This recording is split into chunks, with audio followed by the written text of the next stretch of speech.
Let us solve for x squared when we have fractions on both the left and the right side of the equal sign. To start, I want you to notice that we need to have restrictions for our denominators.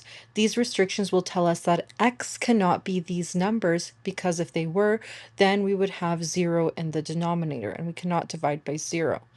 In this first fraction here, we cannot have x to equal positive 2. And in the second fraction, we cannot have x equal to negative 2. That will produce both 0. On the right side, we can factor x squared minus 4 to become x minus 2 and x plus 2, but we already see those restrictions in the denominators to the left. Now to add these fractions, we need a common denominator. We'll multiply both the right and the left side by x minus 2 and x plus 2.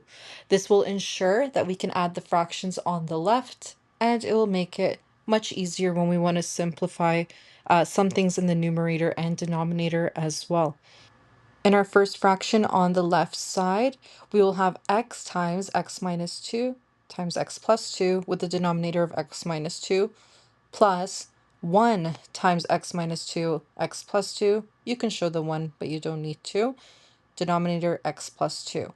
On the right side, it's 8 times x minus 2, x plus 2, and we'll factor out the denominator, leaving it to be x minus 2, x plus 2.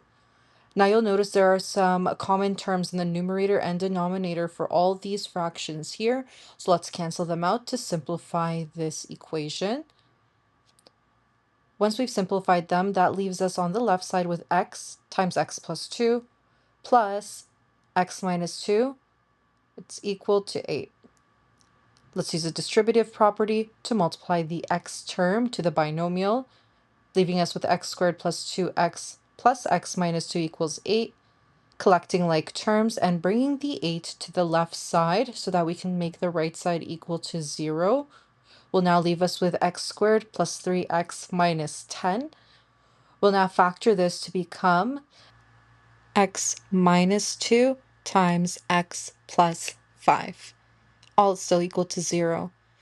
Our two x values are x equals 2 and x equals 5, but if you remember, we had a restriction where x cannot equal to 2, making x equal 5.